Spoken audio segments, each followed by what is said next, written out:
It's quite unfair रोना इस बात पे कि पेपर टफ आया था, क्योंकि जो बच्चे रियली में हार्ड वर्क करके आते हैं, जिनका लक फैक्टर थोड़ा काम करता है, उनके स्कोर फिर भी अच्छे ही आए हैं। इसका मतलब ये तो बहुत क्लियरिटी है कि गलती कहीं न कहीं हम पे ही थी। हमसे ही गलती हुई है एग्ज़ाम पे।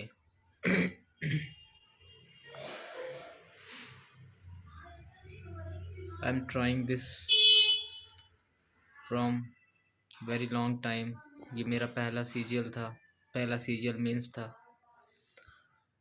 मैं मॉक टेस्ट में भी अच्छा ठीक ठाक ही स्कोर कर रहा था। लाइक इतना तो कर रहा था कि एक जॉब तो सिक्योर होनी ही थी। वही वही प्रॉमिस में लेके खुद से क्या भी था एग्ज़ाम पे कि ऐसा ही कुछ होगा। बट अभी तक मैंने बहुत सारे एग्ज़ाम्स दिए हैं, बहुत सारे एग्ज़ाम्स निकले भी हैं, बट मुझे कभी किसी एग्ज़ाम का इतना प्रेशर नहीं था। इस एग्ज़ाम का बहुत ज़्यादा प्रेशर मैंने पहले से ले लिया था, क्योंकि बहुत ज़्यादा एक्सपेक्टेशंस हो जाती हैं अपने आप से खुद। इसके कारण बहुत ज़्यादा पेपर बिगड़ा मेरा। आखिरी के 8-10 दिन तो बहुत ही ज़्यादा ब्लंडर था मेरे लिए। लाइक मेरा ऐसा सिचुएशन हो गया था कि मुझे बुक्स, कॉपी, नोट्स जो भी कुछ छूने का तो मन ही नहीं कर रहा था।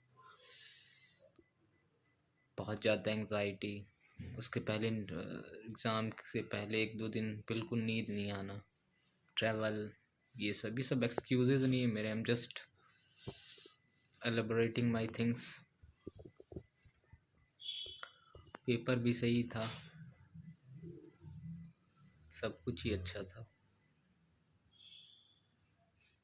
जो सेक्शन टफ था वहाँ ठीक है, सबके जैसे एवरेज मार्क्स ही आए। बट जो सेक्शन सबसे इजी था इंग्लिश, उस पे ही मेरा ब्लंडर हो गया। This is first time in my life मैंने जितनी भी टेस्ट दिए हैं, जितना भी एग्ज़ाम दिया है एसएससी का, कभी मेरा ऐसा इंग्लिश पे ब्लंडर हुआ नहीं था। इतना इजी आने के बाद I was expecting very good marks. English पे तो बहुत ही ज़्यादा एक्सपेक्ट मैं कर रहा था, but I don't know somehow 5 questions गलत हो गए। वहीं से जितनी सारी उम्मीदें थी, जो भी था, ख़त्म। क्योंकि जीएस में एक तो अपना पहले से भी हाथ बहुत ढीला था, और थोड़ा जीएस टफ भी थी 18 तारीख को, तो जीएस से अपने कोई उम्मीद थी भी नहीं। क्योंकि तुक्का जो भी मारते हैं आज तक कभी लग बैठा नहीं, तो उस पर यकीन था कि इस बार भी नहीं बैठेगा। बट इंग्लिश पे बहुत ज़्यादा ब्लंडर हो गया and I am very confused. पता नहीं दिमाग में क्या क्या चल रहा है। आई थॉट कि एक वीडियो बना के डाल सकता हूँ मैं चैनल पे। अभी है मेरे पास सीपीयू मेंस है, कुछ ना कुछ मिल जाएगा, बट सीजीएल जैसी बात नहीं होती किसी पे।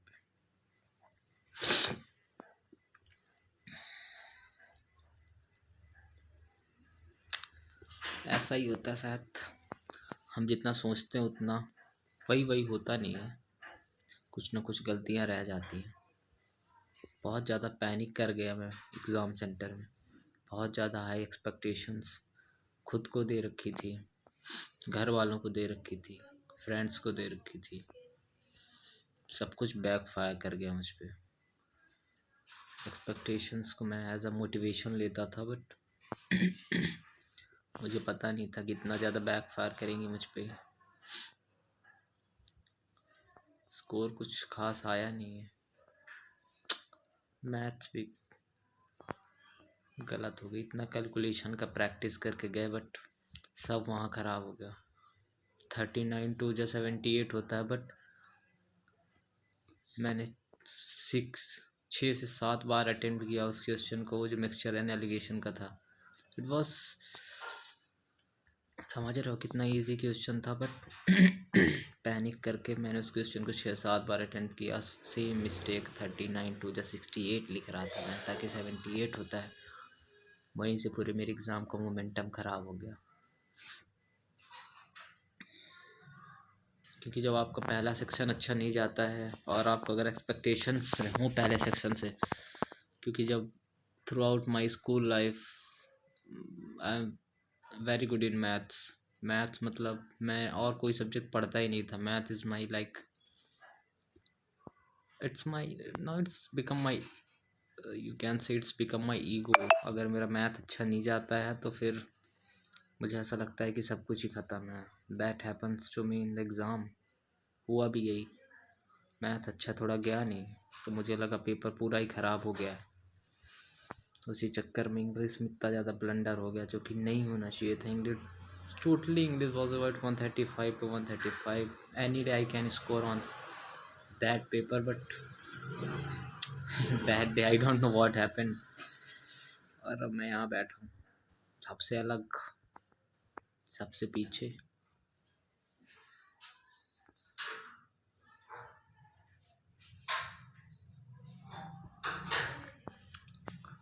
आई डोंट नो व्हाट हैपेंड। अभी है CGL mains, sorry CPO mains, उस पे मिल जाएगी कोई ना कोई post.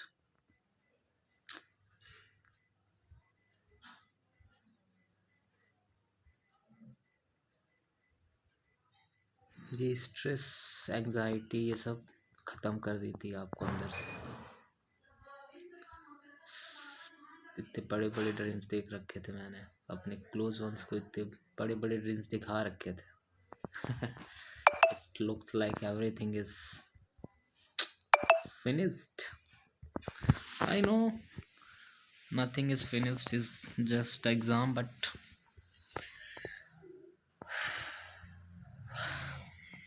I'm just unable to heal it properly. Thank you so much. If you listen me, thank you so much. Bye bye.